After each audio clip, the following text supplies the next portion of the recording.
너도 밤나무 집의 비밀. 코난 도일 지음. 봄이라고 하나 아직도 바람이 쌀쌀하게 부는 어느 날 아침이었다. 아침 식사를 마친 나와 홈즈는 베이커 거리에 있는 그의 방으로 가서 난로 옆에 앉아 있었다. 홈즈는 신문 광고란을 잠자코 읽고 있다가 갑자기 무슨 생각이 났는지 꾸깃꾸깃한 편지 한 통을 내게 내밀었다. 오늘 아침에 온 편지인데 젊은 아가씨가 보낸 것 같네. 한번 읽어보지 않겠나? 그 편지는 어제 몬테규 우체국에서 붙인 것으로서 거기에는 이렇게 쓰여 있었다. 셜록 홈즈 선생님. 제게는 지금 가정교사 자리가 한 군데 있습니다만 가도 될 것인지 어떤지를 선생님과 의논하고 싶어요. 내일 아침 10시 반에 대구로 찾아가려고 하는데 형편이 닿으시면 만나 주기기 바랍니다. 바이올릿 헌터 올림. 전부터 아는 사람인가? 아니, 전혀 모른다네. 벌써 10시 반인데? 옳지, 벨이 울리는군. 아마 찾아온 모양이야. 잠시 뒤에 문이 열리고 젊은 여자가 들어왔다. 옷차림은 수수했으나 단정하고 깨끗했으며 얼굴 표정이 밝고 매우 똑똑해 보이는 처녀였다. 폐를 끼쳐드려서 죄송합니다. 누구와 의논을 하고 싶어도 부모님이나 친척이 없어서 이렇게 선생님을 찾아왔습니다.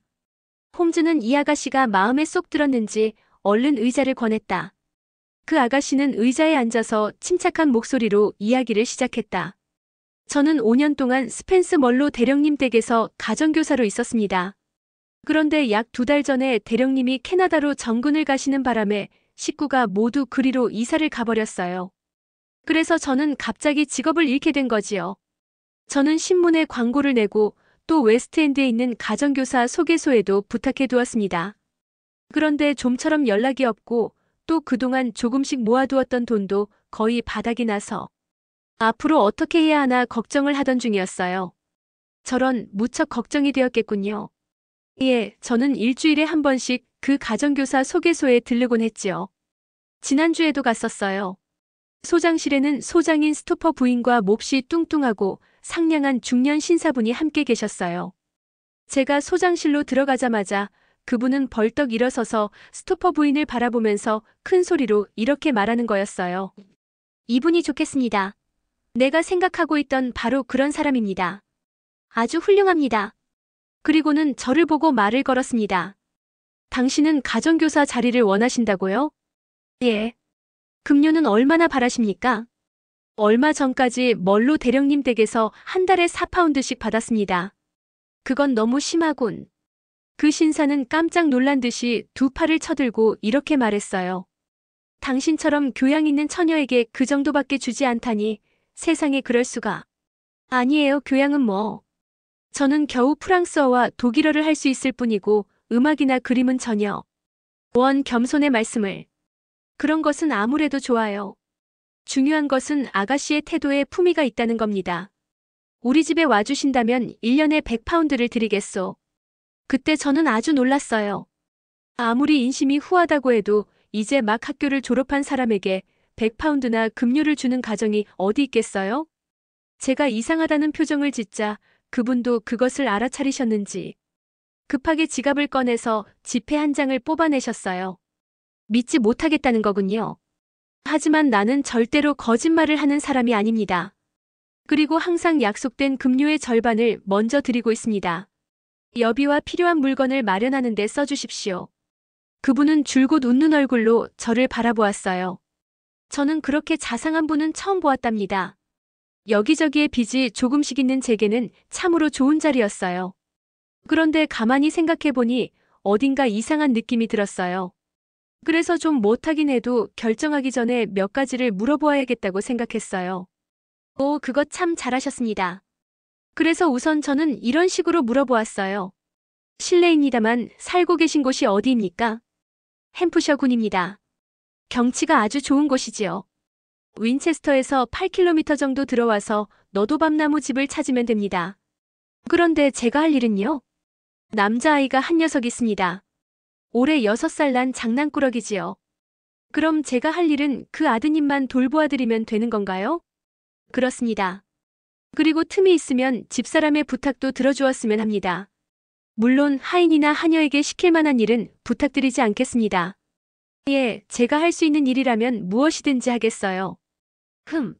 그리고 말씀드리기가 좀 못한데. 우리 집에는 좀 특이한 풍습이 있습니다. 우리가 어떤 옷을 입어달라는 부탁을 하는 경우가 있을지도 모르겠는데, 그래도 괜찮습니까? 괜찮아요. 그런 일 정도는. 하고 저는 대답했습니다만, 어쩐지 매우 이상하다는 생각이 들었어요. 그리고 그날 기분에 따라 앉는 자리를 지정해 주어도 상관없습니까?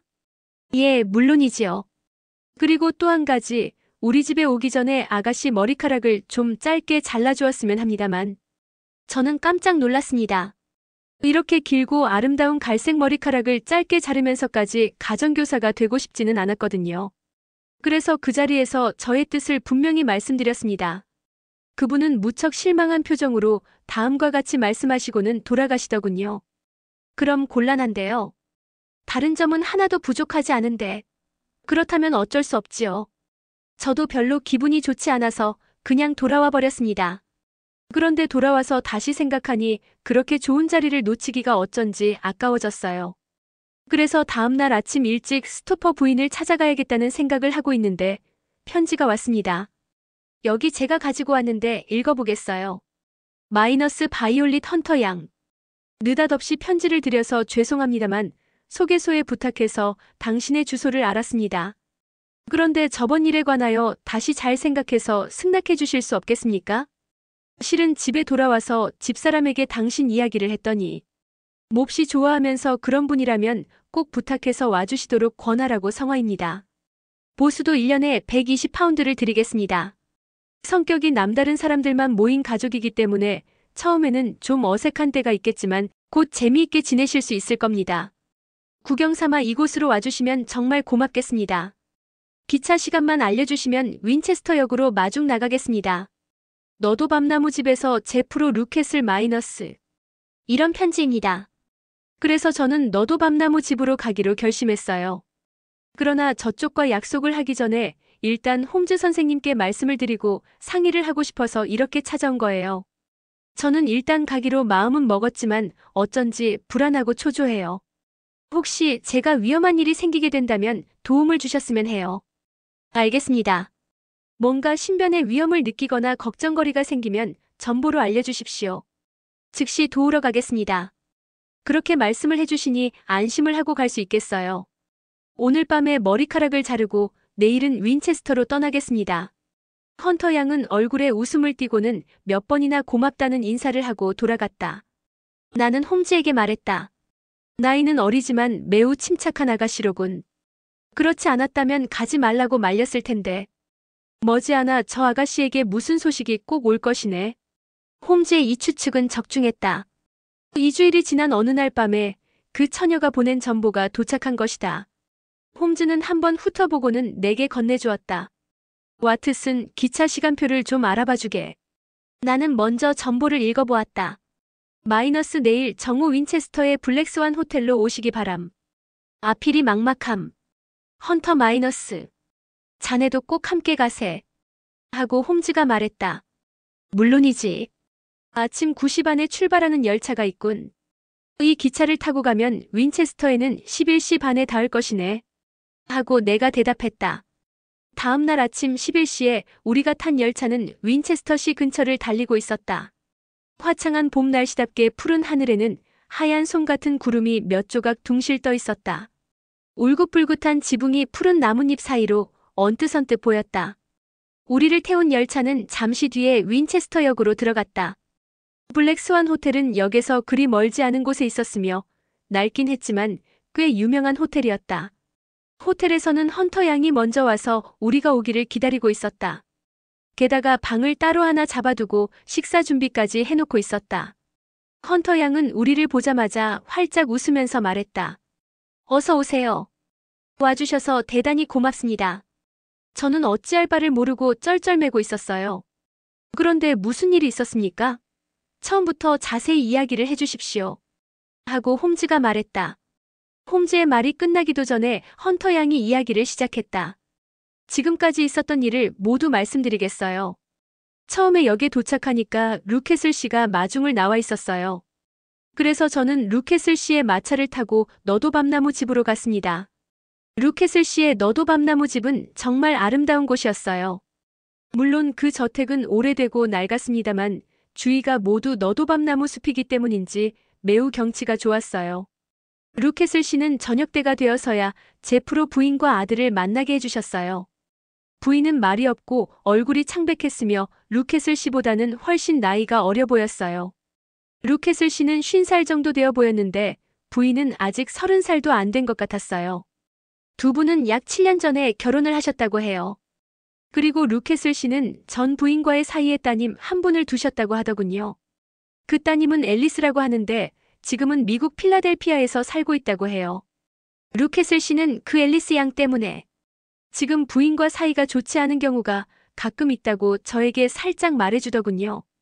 제가 보기에 루캐슬 부인은 나이에 비해 무척 점잖기는 했지만 어딘지 좀 차가운 사람 같았어요. 그러나 루캐슬 씨와 아들에게는 매우 다정하게 대해주더군요. 그 밖의 가족들은? 하고 홈즈가 물었다. 하인 부부가 있어요. 하인은 별명이 호랑이라고 할 정도로 성격이 매우 거칠어요. 그런데다가 항상 술 냄새를 풍기고 다녔어요. 그의 아내는 성격이 조금 까다롭지만 힘이 무척 센 여자예요. 루캐슬 부인이 불러도 제대로 대답조차 하지 않을 만큼 무뚝뚝한 여자예요. 이 하인 부부는 제 마음에 별로 들지 않았어요. 하지만 다행스럽게도 저는 대개 그 집, 아이의 방이나 제 방에서 지냈기 때문에 그 하인 부부와 만나는 일은 거의 없었어요. 아이 방과 제 방은 건물 맨 끝에 나란히 있기 때문에 사람들이 잘 드나들지 않았어요. 도착한 날부터 이틀 동안은 아무 일 없이 잘 지냈어요. 그런데 사흘째 되는 날 아침이었어요. 저는 아침 식사를 마치고 잠시 소파에 앉아 있었어요. 그때 루캐슬 부인이 2층에서 내려오더니 루캐슬 씨에게 뭐라고 귓속말을 하시더군요. 그러자 루캐슬 씨는 응 알았어 하면서 고개를 끄덕이고는 헌터 양 소중한 머리카락을 짧게 깎도록 부탁한 데다가 또 변덕스러운 요청을 하게 되어서 대단히 죄송합니다. 당신 방에 옷을 준비해 두었으니 그 옷으로 갈아입었으면 좋겠습니다. 하고 말씀하셨어요. 방에 갔더니 정말 침대 위에 푸른색 꽃무늬가 있는 옷이 놓여 있더군요. 누군가가 전에 입었던 옷이지만 아주 훌륭한 것이었어요. 입어보니까 마치 맞추기를 한 것처럼 몸에 잘 맞았어요. 그 옷을 입고 나갔더니 루캐슬 씨 부부가 매우 좋아하시더군요. 그래서요? 루캐슬 부부는 응접실에서 저를 기다리고 계셨어요. 응접실은 건물 앞쪽에 있고 남향이며 마루 쪽에 프랑스식 창문이 3개나 있는 곳이지요. 응접실로 들어가 보니 가운데 창문 앞에 의자 하나가 놓여 있었어요. 루캐슬 씨는 제게 창문을 등지고 그 의자에 앉으라고 하시더군요. 저는 루캐슬 씨가 시키는 대로 의자에 걸터 앉았어요. 그랬더니 루캐슬 씨는 제 앞을 왔다 갔다 하면서 여러 가지 재미있는 이야기를 해주셨어요. 하지만 부인은 조금도 웃지 않고 슬픈 얼굴로 가만히 앉아 계셨어요. 일시간쯤 이런저런 이야기를 하다가 루캐슬 씨는 갑자기 제게 이제는 옷을 갈아입고 아이방에 가 있으라고 하시더군요. 참. 정말 이상하군요. 자, 어서 계속하십시오. 다음 날도 저는 푸른 옷을 입고 응접실에 그 의자에 앉으라는 말을 듣고 전날과 같이 루캐슬 씨의 재미있는 이야기를 들었습니다. 얼마나 오랫동안 들었습니까? 한 30분 정도 들었을 거예요. 그 다음 날에는 루캐슬 씨가 제게 소설 한 권을 건네주면서 그것을 읽어달라고 하시더군요. 저는 시키는 대로 소설을 읽었어요. 한 10분쯤 지나니까 갑자기 그만 읽고 옷을 갈아입으라고 하시더군요. 정말 이상한 일이군. 정말로 이상한 일이었어요. 그래서 저는 왜 그럴까 하고 이리저리 생각해 보았어요. 그러다가 문득 저는 루캐슬 씨 부부가 제가 창문 쪽을 돌아보지 못하도록 하고 있다는 것을 알아차렸어요. 정말 그렇겠군요. 그런 생각을 하고 나니까 무척 창밖을 내다보고 싶어지더군요. 그렇지만 제 마음대로 창밖을 내다보았다가는 저의 몸에 위험이 닥칠 것이라는 점을 루캐슬 씨의 말이나 태도로 보아 충분히 짐작할 수 있었어요. 그때 아주 좋은 생각이 떠올랐습니다. 저는 조그마한 손거울을 손수건 속에 숨겨두고 웃을 때마다 입을 가리는 채 하면서 창밖을 비추어 보았어요. 저런, 아주 기발한 생각이군요. 그래, 무엇을 보셨습니까? 처음에는 아무것도 보이지 않았어요. 그럴 리가 없을 텐데 하면서 또다시 정신을 차리고 보았더니 글쎄 말이에요. 바깥길에 어떤 남자가 서서 이쪽을 뚫어지게 지켜보고 있는 모습이 보이는 거였어요. 회색 양복을 입은 젊은 청년이 담에 바짝 기대어 서서 이쪽을 살펴보고 있었어요. 그런데 어느새 부인께서 저의 행동을 눈치채셨는지 의자에서 벌떡 일어서더니 루켓을 씨에게 여보, 길가에 수상한 사람이 서서 이쪽을 보고 있어요. 하고 말하는 거였어요. 그러자 루켓을 씨가 제 얼굴을 쳐다보면서 헌터 양, 당신과 아는 사이입니까? 하고 묻는 거예요. 아니에요. 저는 이 근처에는 아는 사람이 한 명도 없어요. 그렇다면 저 사람은 정말 예의 없는 사람이군. 당신이 저 사람에게 가라고 손짓해 주시지 않겠습니까? 계속 저렇게 서성거린다면 우리가 곤란하니까요. 루켓을 씨가 그렇게 말하니 저는 어쩔 수 없어서 시키는 대로 그 남자에게 손을 흔들어 보였어요. 그러고 나자 부인이 커튼을 닫아버리더군요. 이 일은 일주일 전에 있었던 것이에요. 그 뒤로는 창가에 앉으라고도 하지 않았고 또 푸른 옷을 입으라는 말도 하지 않았어요. 또 그 청년도 나타나지 않았습니다. 들으면 들을수록 재미있군요. 자, 계속하십시오. 하고 홈즈는 싱글벙글 웃으면서 헌터 양에게 이야기를 계속하라고 재촉했다. 헌터 양은 슬쩍 손목시계를 보고서 이야기를 계속했다. 그런데 홈즈 선생님, 이 정도 일이라면 선생님을 여기까지 오시도록 부탁드리지는 않았을 겁니다. 그 밖에도 몹시 기분 나쁜 일이 있었어요. 너도 밤나무 집에 도착한 바로 그날이었어요. 루켓을 씨는 부엌 밖에 있는 작은 창고로 저를 데리고 가더군요. 그 창고에서는 안에서 쇠사슬이 부딪히는 소리가 나면서 뭔가 큰 동물이 움직이는 것 같았어요. 여기로 한번 들여다보십시오. 루켓을 씨는 싱글벙글 웃으면서 창고 벽의 널빤지 틈을 가리켰어요. 그곳으로 제가 들여다보니 캄캄한 데에 뭔가 커다란 것이 웅크리고 앉아서 눈만 반짝이고 있는 거였어요. 제가 흠칫 놀라는 것을 보고 루켓을 씨는 재미있다는 듯이 웃으면서 이야기를 하더군요. 하하. 그렇게 무서워하지 않아도 됩니다. 저놈은 카를로라고 하는데 마스티프 종으로 망을 아주 잘 봅니다. 내 것이긴 합니다만 이 개를 다룰 수 있는 사람은 호랑이뿐입니다. 하루에 한 번씩만 먹이를 주기 때문에 배가 고파서 언제나 신경을 곤두세우고 있습니다. 밤에는 호랑이가 사슬을 풀어줍니다. 아마 이놈이 집 밖으로 나가면 사람을 가리지 않고 마구 덤벼들 겁니다. 아가씨도 밤에는 무슨 일이 있어도 절대로 외출하지 마십시오. 잘못하다가는 목숨을 잃게 되는 경우도 있습니다. 루켓을 씨의 이야기대로였어요. 그 뒤 이틀째 되는 밤이었어요. 이 시경에 문득 잠이 깨어서 창밖을 내다보니 바깥은 눈이 부시게 밝은 달밤이었어요. 정원의 잔디도 달빛을 받아 은빛으로 빛나고 있어서 마치 대낮과 같았어요. 그런데 그때 너도밤나무 숲의 그늘 아래에서 뭔가 꿈틀거리는 것이 보였어요. 잠시 뒤에 그것이 어슬렁어슬렁거리며 달빛 아래로 나오더군요. 자세히 보니 그것은 몸집이 송아지만한 붉은 갈색의 개였는데 입 주위만 검은색이었어요. 턱의 살은 축 늘어졌지만 다른 곳은 뼈가 앙상해서 보기만 해도 소름이 끼치는 개였답니다. 아마 그 끔찍한 개에게 물린다면 아무리 건장한 사람이라도 그만 손을 들고 말 거예요. 하고 말하면서 헌터 양은 그 개의 모습이 생각나는지 몸을 오들오들 떨었다. 그리고 또 한 가지 이상한 일이 있었어요. 여기로 오기 전날 저는 런던에서 머리를 잘랐어요. 그런데 그 긴 머리카락을 버리기가 아까워서 끈으로 묶어 트렁크 밑에 간수해 두었답니다. 제가 도착한 날 밤 아이가 잠이 든 뒤에 저는 제 물건들을 옷장에 넣으려고 하나하나 정리를 했어요. 그런데 옷장 서랍이 자물쇠로 잠겨 있더군요. 그래서 제가 가지고 있던 열쇠 꾸러미를 가지고 열어보았더니 운이 좋게 열렸어요. 그런데 그 옷장 서랍 안에 제 머리카락이 들어있는 게 아니겠어요?